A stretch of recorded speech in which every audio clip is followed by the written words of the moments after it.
ជាលំភិនីជាទីជ្រះថ្លាទីព្រះមេត្តា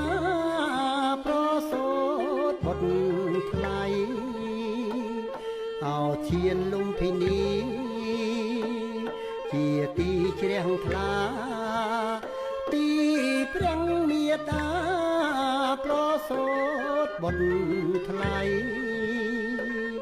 បរមពុទ្ធិសត្វពុទ្ធិញាណយាយដឹកនាំសត្វថ្លៃចេញចាក់ទុកខា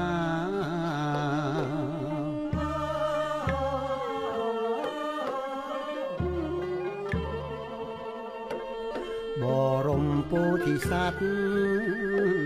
ពុទ្ធិញាណយាយដឹកនាំសត្វថ្លៃចេញចាក់ទុកខាប្រសូតមកភ្លាមស្ដេចឈរសំឡឹងស្ដេចឈររំពឹងថាគ្មាននរណា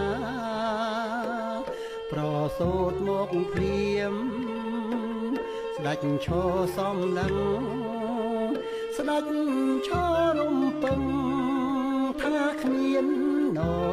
ណាទេវលោកព្រហ្មលោក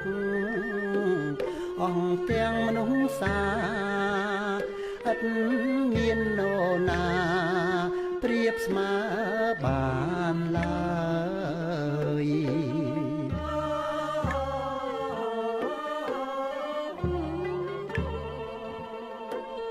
ទេវលោកព្រហ្មលោកអង្គទាំងមនុស្សសាឥតមាននរណាប្រៀបស្មើបានឡើយទ្រង់ឈានទៅមុខ7ជុំហ៊ានព្រះតីក្លាហានចិន្តាឥតស្បើយទ្រង់ឈានទៅមុខ7ជុំហ៊ានព្រះតីក្លាហានចិន្តាឥតស្បើយទ្រង់ពោលវាចាក្នុងលោកនេះហើ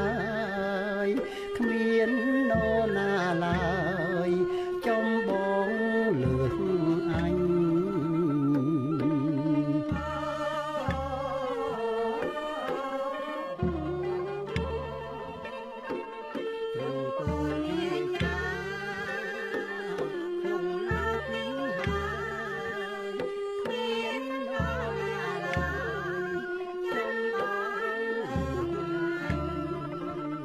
ជាតិនេះជាជាតិចុងក្រោយបងអស់អំនឹងតទៅអញលែងចុងចាញ់ជាតិនេះជាជាតិចុងក្រោយបងអស់អំនឹងតទៅអញលែងចុងចាញ់ស្ដេចមាច់ជុករាជមិនអាចប្រមាញ់អញមិនចងចាញ់ឆ្លងផុតភព3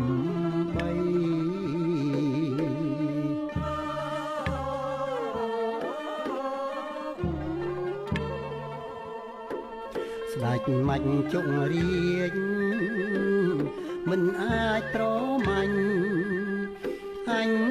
មិនចងចាញ់ឆ្លងផុតភព3សូមថ្វាយបង្គំដោយចិត្តជ្រះថ្លាឋានទីអង្គចា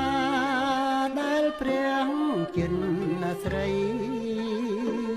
សូមថ្វាយបង្គំដោយចិត្តជ្រះថ្លាឋានទីអង្គចាដែលព្រះចិនស្រីស្ដេចបានប្រសូតដោយមានសេរីសូមជានិស័យផុតចាកទុក្ខអើ